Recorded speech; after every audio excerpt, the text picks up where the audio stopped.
দারুণ একটা বিষয় নিয়ে আজকে আমরা আলোচনা শুরু করতে যাচ্ছি। আজকালকার এই ব্যস্ত জীবনে ডোপামিন নামের এই জাদুকরী রাসায়নিক উপাদানটি নিয়ে কথা বলাটা একদম অপরিহার্য হয়ে দাঁড়িয়েছে। প্রাকৃতিকভাবে কিভাবে ডোপামিন বাড়ানো যায় এবং কেন এটা আমাদের জন্য এত জরুরি, সেই পুরো বিষয়টা নিয়ে সাজানো হয়েছে আজকের এই এক্সপ্লেইনার। চলুন শুরু করা যাক। আচ্ছা চলুন প্রথমেই একদম গভীরে যাওয়া যাক।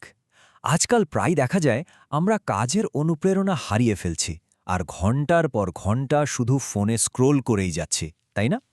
কিন্তু স্বস্তির বিষয় হলো আধুনিক জীবনের এই ক্লান্তি বা ডিজিটাল আসক্তি কোনো চারিত্রিক বা নৈতিক অবক্ষয় নয়। বিজ্ঞানের মতে এটি মূলত মস্তিষ্কের একটি রাসায়নিক উপাদানের ঘাটতি। আজকের এই বিশ্লেষণে আমরা মূলত 6টি বিষয় নিয়ে কথা বলবো। প্রথমত, ডোপামিনের অভাবের লক্ষণ। দ্বিতীয়ত, ডোপামিন কেন এত জরুরি। তৃতীয়ত, এর ভারসাম্যহীনতার মারাত্মক প্রভাব। চতুর্থত, ছোট লক্ষ্যের জাদুকরী শক্তি।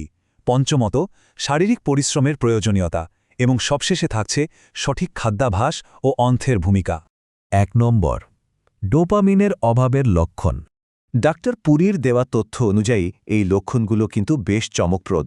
এই যে প্রতিটি কাজ ফেলে রাখার প্রবণতা কিংবা বসে বা শুয়ে অকারণে পা নাড়ানো, এই সাধারণ অভ্যাসগুলো আসলে ডোপামিনের অভাবেরই স্পষ্ট ইঙ্গিত।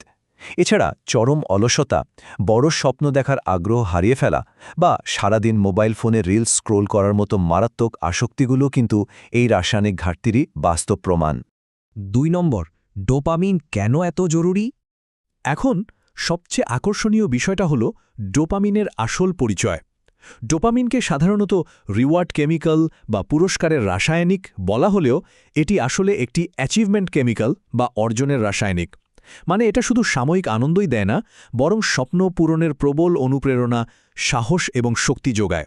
আর অবাক করা ব্যাপার হলো এই শক্তিশালী উপাদানটি উৎপন্ন হয় মস্তিষ্কের মধ্যভাগ বা মিডব্রেন, অ্যাড্রিনাল গ্রন্থি, কিডনি এবং আমাদের অন্ত্র বা গাটে।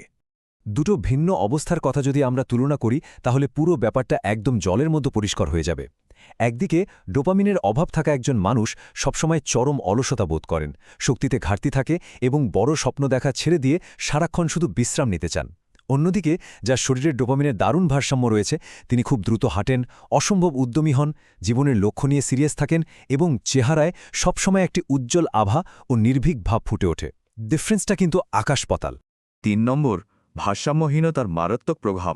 ব্যাপারটা কিন্তু হেলাফেলা করার মতো একেবারেই নয়।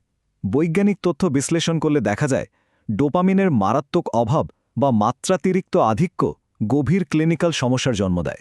নিরপেক্ষভাবে বলতে গেলে পার্কিনসন ডিজিজ থেকে শুরু করে রেস্টলেস লেগ সিন্ড্রোম, চরম বিষণ্ণতা এবং এডিএইচডির মতো গুরুতর সমস্যাগুলো তৈরি হতে পারে। এমনকি এটি বাইপোলার ডিসঅর্ডার, হ্যালোসিনেশন বা সিজোফ্রিনিয়ার মতো জটিল মানসিক রোগেরও অন্যতম কারণ হতে পারে।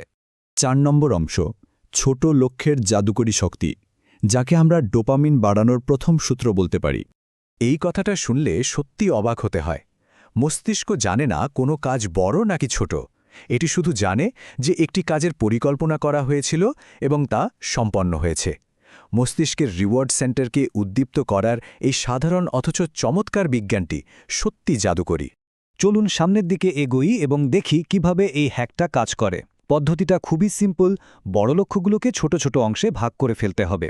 স্টেপ 1, রাতের বেলা পরের দিনের জন্য একটি খুব ছোট এবং সহজেই করা যায় এমন কাজের পরিকল্পনা করা। স্টেপ 2, পরদিন সকালে সেটা সম্পূর্ণ করা। আর স্টেপ 3, কাজ শেষ হওয়ার সাথে সাথেই মস্তিষ্কের রিওয়ার্ড সেন্টারে স্বাস্থ্যকর ডোপামিনের একটা দারুণ স্পাইক তৈরি হবে। এই চর্চাটি প্রতিদিনের অভ্যাস হিসাবে গড়ে তুলতে পারলে ম্যাজিকের মতো কাজ হবে। 5 নম্বর, শারীরিক পরিশ্রমের প্রয়োজনীয়তা। এটি আমাদের দ্বিতীয় সূত্র। দৈনন্দিন জীবনে এই পদক্ষেপগুলো খুব সহজেই কিন্তু প্রয়োগ করা যায়। প্রতিদিন অন্তত 30 মিনিট দ্রুত গতির ব্যায়াম করা কিংবা সক্রিয়ভাবে ঘরের কাজ করা ডোপামিন বাড়াতে দারুণ সাহায্য করে। যখনই শরীরের শক্তির অভাব অনুভূত হবে, সাথে সাথে কোনো না কোনো শারীরিক কাজে লেগে পড়া উচিত। আর একটা মজার এবং অবাক করা বিষয় হলো, যদি বাইরে গিয়ে হাঁটা বা ব্যায়াম করা একেবারেই সম্ভব না হয়, ডক্টর পুরীর মতে বিছানায় বসে 10-15 মিনিট একটানা তালি বাজালেও মস্তিষ্কে প্রয়োজনীয় ডোপামিনের স্পাইক তৈরি হয়। কি দারুণ, তাই না? 6 নম্বর, সঠিক খাদ্যাভ্যাস ও অন্ত্র। এটি হচ্ছে তৃতীয় এবং শেষ সূত্র। সঠিক পুষ্টির ব্যাপারটা ভীষণ জরুরি। পেট ভালো থাকলে কিন্তু ব্রেনও দারুণ কাজ করে। অন্ত্রের স্বাস্থ্য ভালো রাখতে প্রোবায়োটিক এবং প্রিবায়োটিক সমৃদ্ধ খাবার যেমন দই, ফাইবার, গোটা শস্য ও বাদাম গ্রহণ করা প্রয়োজন। অ্যান্টিঅক্সিডেন্ট বা পলিফেনল পেতে গ্রিন টি, ব্ল্যাক টি, কফি বা রঙিন ফলমূল খাওয়া যেতে পারে। আর ওমেগা 3 ফ্যাটি অ্যাসিডের জন্য তিসির বীজ বা আখরোট দারুণ উপকারী। অন্ত্র সুস্থ থাকলে প্রাকৃতিকভাবে শরীরে ডোপামিনের নিরবচ্ছিন্ন একটা সাপ্লাই নিশ্চিত হয়।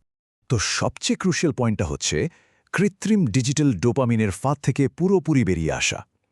অনন্তকাল ধরে সোশ্যাল মিডিয়ায় স্ক্রোল করে যে নকল ডোপামিন পাওয়া যায় তা একসময় মারাত্মক আসক্তিতে পরিণত হয়। এর বদলে শারীরিক ব্যায়াম এবং প্রতিদিনের ছোট ছোট লক্ষ্য পূরণের মাধ্যমে প্রাপ্ত প্রকৃত অর্জনভিত্তিক ডোপামিন দিয়ে মস্তিষ্ককে রিচার্জ করাটাই আসল সমাধান। আজকের এই আলোচনার একদম শেষে এসে চমৎকার একটা প্রশ্ন থেকেই যায়। মানুষ কি ক্ষণস্থায়ী এবং নকল পুরস্কারের আশায় সারাদিন স্ক্রোলিংয়ের এই অন্তহীন ফাঁদেই আটকে থাকবে, নাকি আজই এই 3টি সহজ সূত্র প্রয়োগ করে নিজেদের প্রকৃত অনুপ্রেরণা এবং স্বপ্ন পূরণের শক্তিকে আবার জাগিয়ে তুলবে?